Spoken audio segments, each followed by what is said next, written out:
Hello, this is MA 110 homework help video for section 3.4, and this covers all the homework numbers from 51 through 84.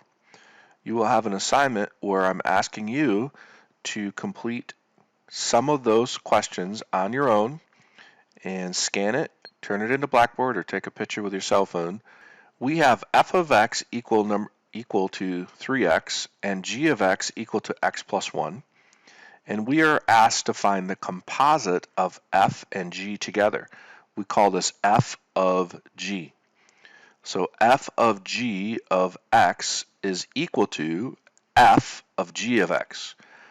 The function that comes second goes inside the function that comes first. G of x goes inside f. So f is 3 times x, so g of x goes inside x, so 3 times g of x.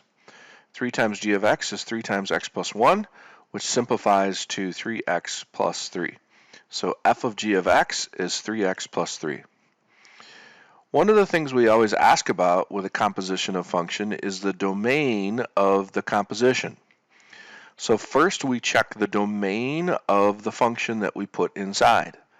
So remember, if the domain of the function that we put inside, g of x in this case, is restricted, then that restriction will carry through to the complete composition. In this case, the domain of g of x is not restricted, so negative infinity to positive infinity. So then the domain of our composition is 3x plus 3, and that goes from also negative infinity to positive infinity. Okay, next is question number 57.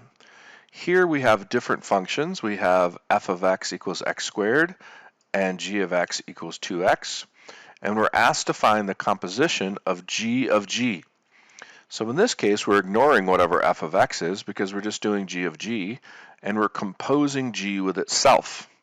So g of x means that we put g, the second one, inside g, the first one. They just happen to be the same in this case. So it's g of x, and that's 2 times x, so 2 times g of x, 2 times g of x, and that's equal to 2 times 2x, which simplifies to 4x. So once again, we're talking about the domain of g of x, and that's from negative infinity to positive infinity, because we look at the domain of what goes inside the composition, and that's not restricted. So the domain of g of x, which is 4x, is also negative infinity to positive infinity. Let's look at number 64. Here we have f of x is equal to the square root of x, and g of x is equal to x plus 1. So g of f of x, composing g with f, g of f of x, we take f and put it inside of g. F and put it inside of g. So f goes inside the function of g.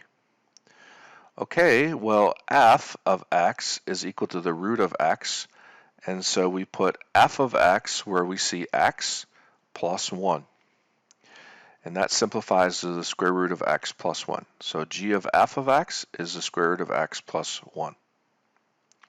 The domain of that function, first we look at the thing we're putting inside. So f of x equals root x. Root x has a domain restriction from 0, including 0, to positive infinity. That is the domain of f of x. So this domain carries through the entire rest of the composition of the function.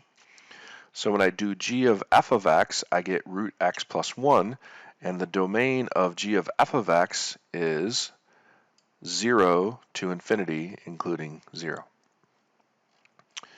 Okay, finally, let's look at number 77. F of x equals 2x minus 7, g of x equals 5x minus 2, and we want to compose g of f of negative 3. So what I like to do is first compose g of f of x, then when I'm finished, plug in negative 3. So g of f of x is, well, I have f goes inside of g. So f goes inside of G. So 5x minus 2, F, goes in where I see x. And so I have 5 times f of x minus 2. So 5 times f of x, which is 2x minus 5, minus 2.